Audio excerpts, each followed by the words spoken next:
Hi friends, welcome back to my channel. இன்றைக்கி ஒரு sweet recipe தாங்க பார்க்க போகிறோம். இதை ஒப்புட்டுன்னு சொல்லலாம், போலின்னு சொல்லலாம். எங்கள் ஊர் சைட்லலாம் இதை ஒப்புட்டுன்னு தான் சொல்லுவாங்க. எந்த ஃபங்க்ஷன் வந்தாலும் இதுதான் மோஸ்ட்லி செய்வாங்க. ஒன்றா பருப்பு வச்சு செய்வாங்க, இல்லைன்னா தேங்காய் வச்சு செய்வாங்க. நான் இன்றைக்கி பார்த்திங்கன்னா தேங்காய் ஒப்புட்டு தான் செய்ய போகிறேன். ஸோ அதுக்கு 1 கப் மைதா மாவு எடுத்திருக்கேன். கொஞ்சமாக மஞ்சத்தூள், கொஞ்சமாக உப்பு, ஸ்வீட்டை என்ஹான்ஸ் பண்ணும். அதை போட்டுட்டு கொஞ்சம் கொஞ்சமாக தண்ணி தெளித்து நல்லா மாவை பிசைஞ்சு எடுத்துக்கோங்க. நல்லா இழுத்து பிசைஞ்சிங்கன்னா கொஞ்சம் டோ வந்து நல்லா சாஃப்டாகும். நல்லா பிசைஞ்சதுக்கப்புறம் லைட்டாக ஆயில் ஊற்றி நல்லா க்ரீஸ் பண்ணி ஒரு 2 to 3 ஹார்ஸ் வந்து நல்லா ஊற வச்சுருங்க. மாவை ஊற வச்சிட்டிங்கனாலே நல்லா சாஃப்ட் ஆகிக்கும். இப்போ நம்ம சைடு ஸ்டஃபிங்க்காக கொஞ்சம் தேங்காய் துருகி எடுத்துக்கிறேன்.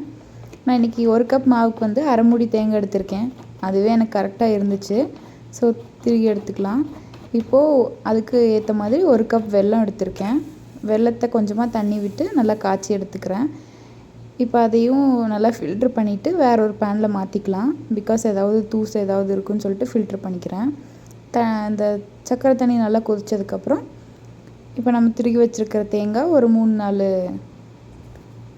ஏலக்காயும் தட்டி சேர்த்துக்கலாம். இப்போ ஒரு 5 to 10 மினிட்ஸ் நல்லா குக் பண்ணிங்கன்னா அந்த தண்ணியெல்லாம் குறைஞ்சி நல்லா கைப்பிடிக்கிற கன்சிஸ்டன்சிக்கு அந்த பூர்ணம் ரெடி ஆகும். இப்போ வேறு ஒரு பிளேட்டில் க்ரீஸ் பண்ணிக்கலாம் ஆயில் வச்சு. இப்போ நம்ம ப்ரெஸ் பண்ணி வச்சுருக்கிற மைதா மாவை வந்து குட்டி குட்டி உருண்டைங்களாக பிடிச்சி எடுத்து வச்சுக்கலாம் தனியாக. அதே மாதிரி நம்ம ஸ்டஃபிங்க்காக ரெடி பண்ணோம் இல்லையா அந்த சர்க்கரை, அதையும் நல்லா உருண்டை பிடிச்சி தனியாக எடுத்து வச்சுருக்கேன். எங்கள் ஊர் சைட்லலாம் பார்த்திங்கன்னா இது செய்யும்போது மைதா மாவுலேயே கொஞ்சம் சர்க்கரை போட்டு அப்புறம் தான் கலக்குவோம். அதுலேயும் சர்க்கரை இருக்கும், உள்ளே இருக்கிற ஸ்டஃபிங்லேயும் சர்க்கரை இருக்கும்.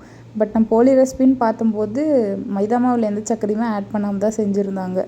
ஸோ நம்மளும் அதையே ட்ரை பண்ணலாம், ரொம்ப ஸ்வீட்னஸ் வேணான்னு சொல்லிட்டு நானும் அதே மாதிரி தான் ட்ரை பண்ணியிருக்கேன். இப்போ அதே மாதிரி உள்ளங்கையில் நல்லா மைதா மாவை விரிச்சிக்கலாம். விரிச்சிட்டு பூரணத்தை உள்ளே வச்சு நல்லா இப்படி போத்துற மாதிரி போத்திட்டு நல்லா உருண்டை பிடிச்சி எல்லா உருண்டையும் ரெடி பண்ணிக்கிறேன்.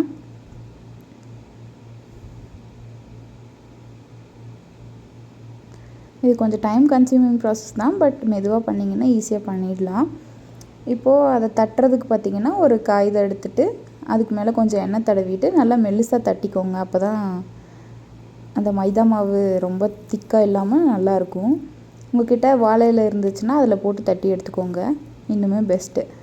அப்போ அதை தட்டினதுக்கு அப்புறம் தோசைக்கல்ல போட்டு ஒவ்வொரு சைடும் 5 மினிட்ஸ் குக் பண்ணி எடுத்திங்கன்னா சூப்பரான போலி ரெடி. கண்டிப்பாக ட்ரை பண்ணி பாருங்கள். அண்ட் தேங்க்ஸ் ஃபார் வாட்சிங்.